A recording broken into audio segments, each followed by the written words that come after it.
जब विपरीतता आती है, अपमान होता है, प्रतिकूलता आती, तिरस्कार होता है, निष्कासन होता है, तो ये बात सामने रखो, जोई जोई प्यारो करे सोई मोहि भावे। फिर जब आप ये सामने रखोगे तो तुम्हारे सामने का दृश्य बदल जाएगा।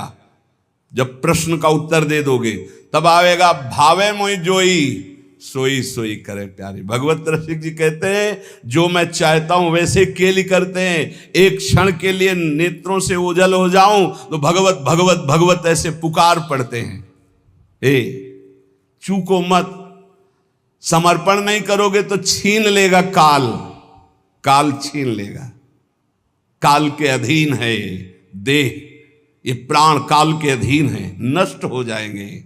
समर्पित कर दो, नष्ट होने वाली चीज तो अविनाशी मिल जाएगा। जन्म जन्मांतर से जिस महासुख के लिए भटक रहे हैं, कहीं समर्पण जाके लिखा पढ़ी नहीं करवानी है, बस आपको प्रश्न का उत्तर देना है। और प्रश्न जब आता है तो प्रश्न के रूप में नहीं आता है, समस्या के रूप में आता है। ध्यान रखना, हमारे अध्यात्म का प्रश्न ऐसे नहीं आता कि आओ बैठो उत्तर दीजिए, खड़े होइए, ये इतने प्रश्न का उत्तर मुख से दीजिए, इतने लिखित दीजिए, ऐसा नहीं होता कुछ। यहां घटना होती, अब उस घटना में तुम्हारा ज्ञान विज्ञान खींच लिया जाएगा। अब तुम बोलो, इसका उत्तर दो, संसार की तरफ हो या हरि की तरफ। और अगर उस समय नारद जी की तरह, जैसे नारद जी का सब कुछ अपहरण हो गया, तभी उनको वो राजकुमारी प्यारी लगी, उस समय भी वो सोचते हैं कि हरि के समान हित करने वाला मेरा कोई नहीं।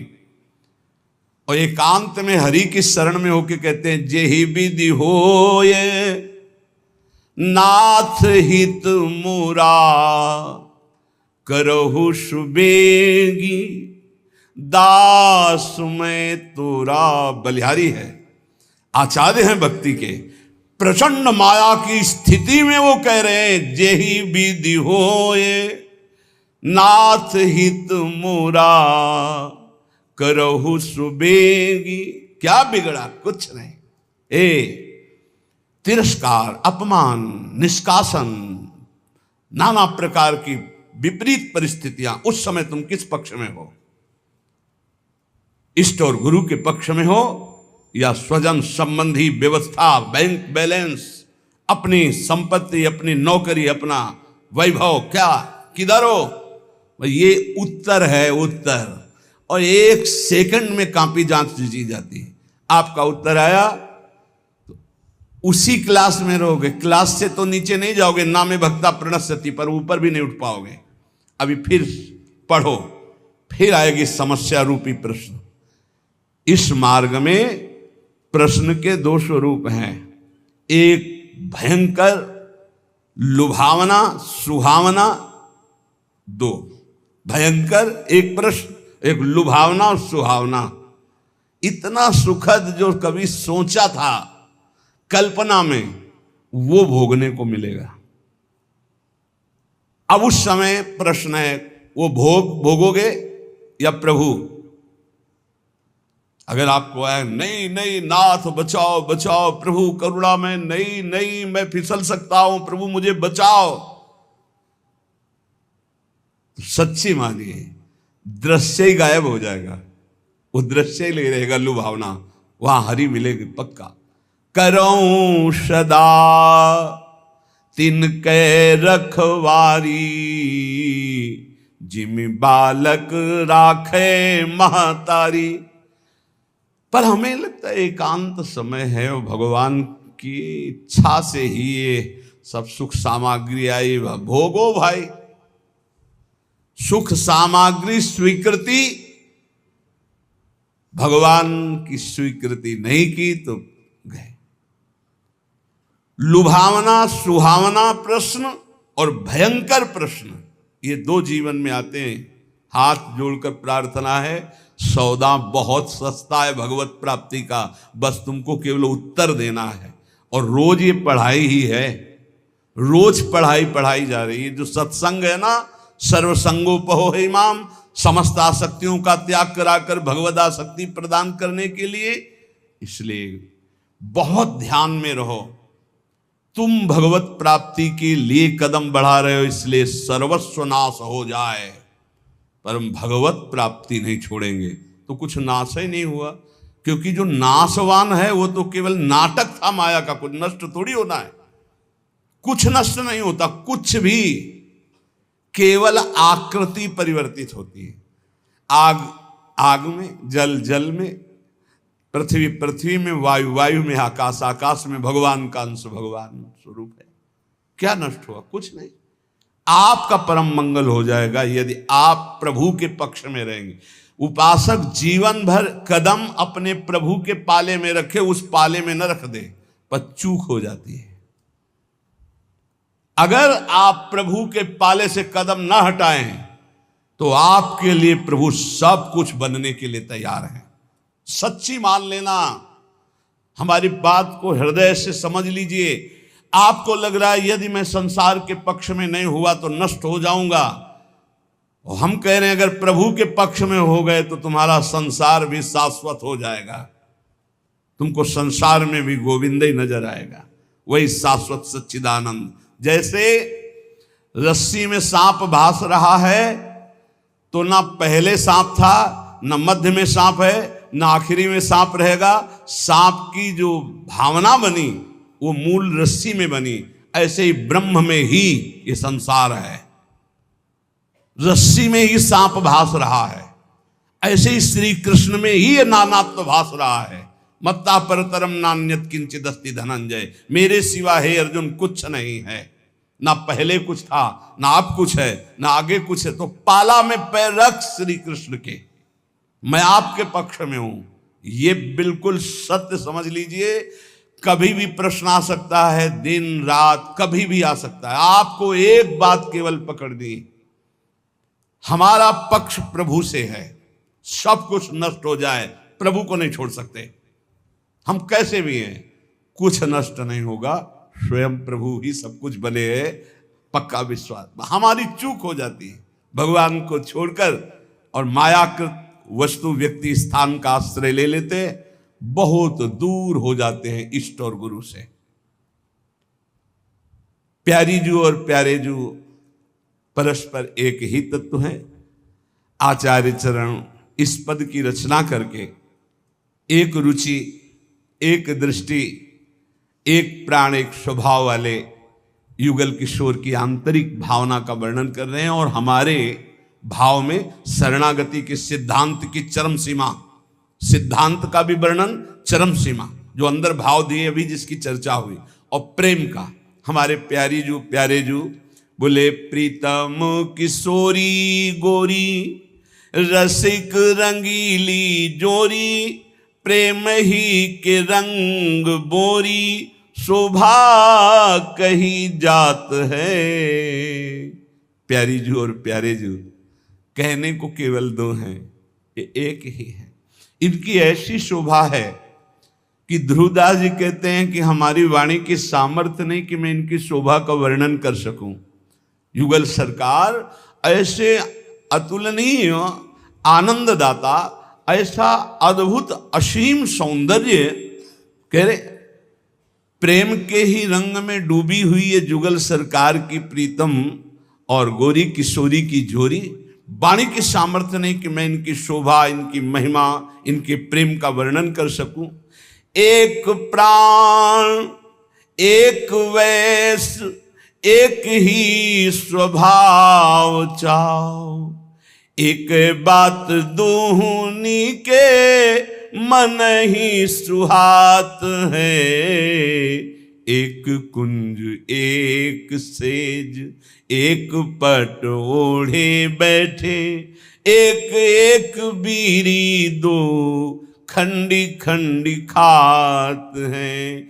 एक रस एक प्राण, एक दृष्टि हित ध्रुव, हेरी हेरी बढ़े चौप, क्यों ना आघात है। प्रीतम किशोरी गोरी, ये रसिक रंगीली जोरी, प्रेम ही के रंग बोरी, शोभा कही जात है। हमारी प्यारी जू प्यारे जू, एक प्राण, एक ही अवस्था, एक ही स्वभाव, एक ही भाव चाव, एक ही बात, दोनों के मन में एक ही बात आती। ऐसे हमारे युगल सरकार की जो सहज करुणामयी स्वामिनी की कृपा से लीला स्थली का आश्रय और उपासना मिली, अब हमको चूकना नहीं है। किसी से हम कह रहे थे भाई कुछ भी हो श्री जी को मत छोड़ना, श्री जी को छोड़ दिया तो फिर ये अथाह समुद्र है, तुम निकल नहीं पाओगे।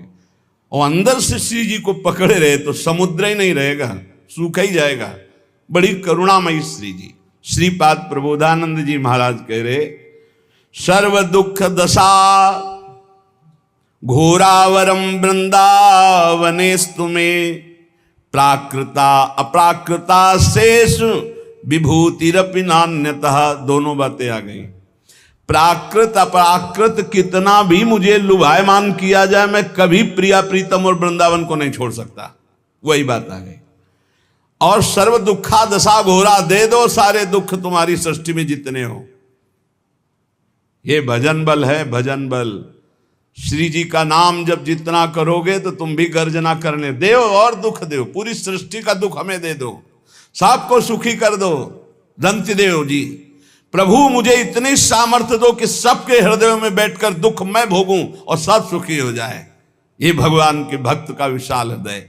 सर्व दुख दशा घोरा, प्रभु सब दशाएं दुख की हमें दे दो, पर ना हम आपका चिंतन छोड़ने वाले और ना आपका आश्रय छोड़ने। ये फिसड्डी नहीं होते भगवान के भक्त।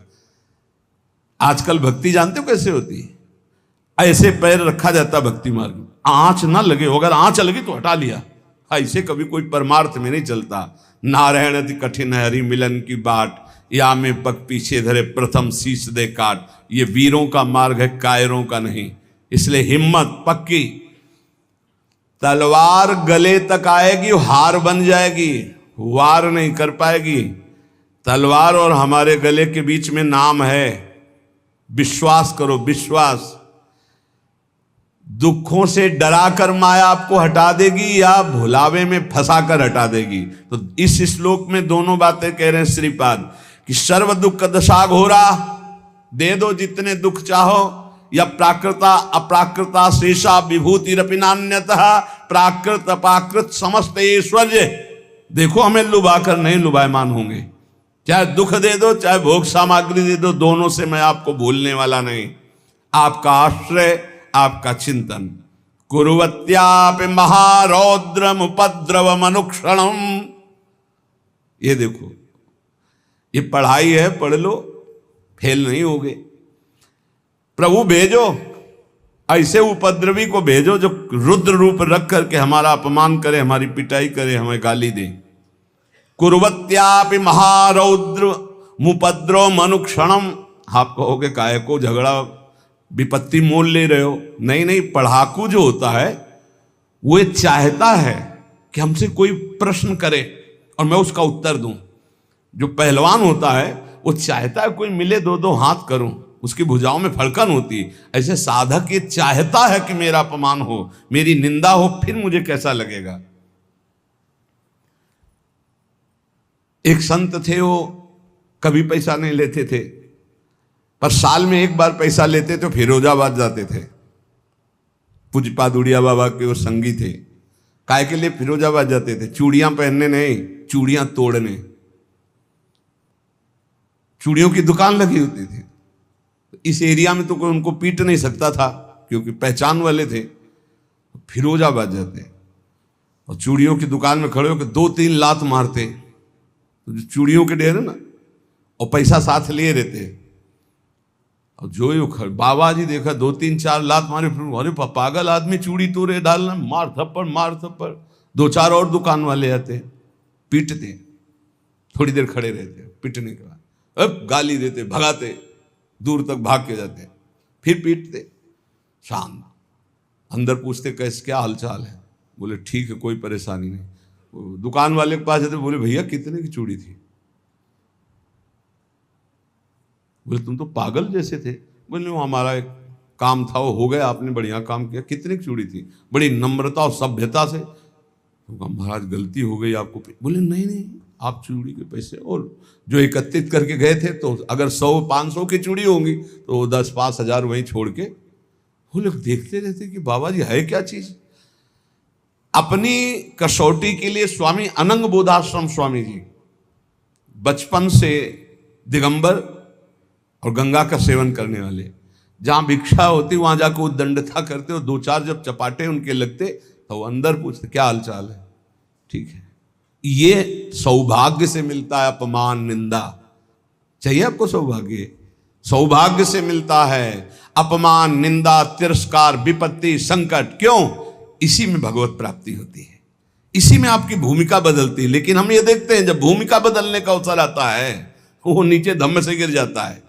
सालों से सेवाएं होती हैं, गुरु सेवा से की, संतों की सेवा, ये सेवा वो सेवा, अब आया नंबर उसका उत्थान के लिए, फौरन 0 नंबर में गिर गया जाके धम्म से।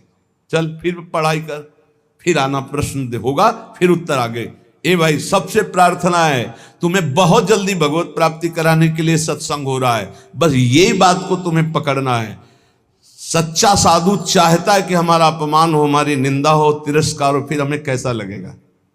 अगर बुरा लगता है तो हमारी साधना बहुत कमजोर है, अगर मुस्कुरा के निकल जाते तो बहुत अच्छा। कह रहे कुर्वत्यापि महारौद्रम उपद्रव मनुक्षणम, प्रति क्षण हमारे साथ उपद्रव हो, और कैसा महारौद्र रूप घोर, फिर भी भक्तिर वृंदाटवी सत्वे तत्वे क्षाता सदास तुम्हें, मैं तत्व का चिंतन करते हुए कभी भी अपनी भक्ति को बाधित नहीं होने दूंगा। तत्व क्या? सर्वान्वस्त्र तया निरिक्त। तुम ही तो पीटने आए हो प्यारे, पीट लो। तुम ही गाली देने आए तो बिका हुआ आपका हूं, दे दो ना गाली। तुम ही अपमान कर रहे हो तो आपका समर्पित तन मन प्राण है। उत्तर सही तो आपका जो स्थिति है वो आगे वाले क्लास में पहुंच गई। यहाँ क्लास में नहीं जाना चाहते, यहां तो स्कूल से भागने के लिए हर समय पार्टी बस्ता लिए तैयार हैं। बस तुम कहो कि हम भागे माया में, सुख में जाएंगे हम। कोई पढ़ाकू चाहता है हमारे प्रश्न का उत्तर हो। सच्ची मानिए आप भक्ति करोगे, आपके जीवन में प्रश्न ही आएंगे, और यही प्रश्न जो रोज पढ़ाए जा रहे हैं। बिना ऐसा नहीं कि कक्षा 4 वाले को 10-12 का वाले क्लास का प्रश्न किया जाए, नहीं, रोज ये सत्संग पढ़ाया जा रहा है। आप कुछ नहीं है, ये स्वप्न है, एक दीर्घ स्वप्न है, बड़ा स्वप्न है। बढ़िया दुल्हन, बढ़िया लड़का बच्चा, बढ़िया मकान, फूले घूम रहे, मारा चाटा काल नहीं, खत्म, न दुल्हन न लड़का न बच्चा। अब चल आया था भगवत प्राप्ति के लिए, फंस कर फिर जीवन नष्ट कर दिया, तो क्या करें? बाबा जी बन जाए तुम्हारी तरह? नहीं, हम नहीं कहते। उन्हीं में भगवत भावना करके सत्व भाव से भगवान को समर्पित हुए, सत्व का मतलब होता है सात्विक निर्मल अंतःकरण, भगवान को समर्पित चित्त से एक एक श्वास भजन करते हुए, अपना कोई संबंध किसी से न मानते हुए, अपना संबंध भगवत भाव से रखते हुए, नाते नेह राम के मनियत सुहृद सुसेव्य जहान हो, आनंद की अनुभूति हो जाएगी। श्री राधा माधव के चरणारविंद के आश्रित को ऐसी स्थिति प्राप्त होती, कोई दुख शोक भय चिंता स्पर्श नहीं कर सकता।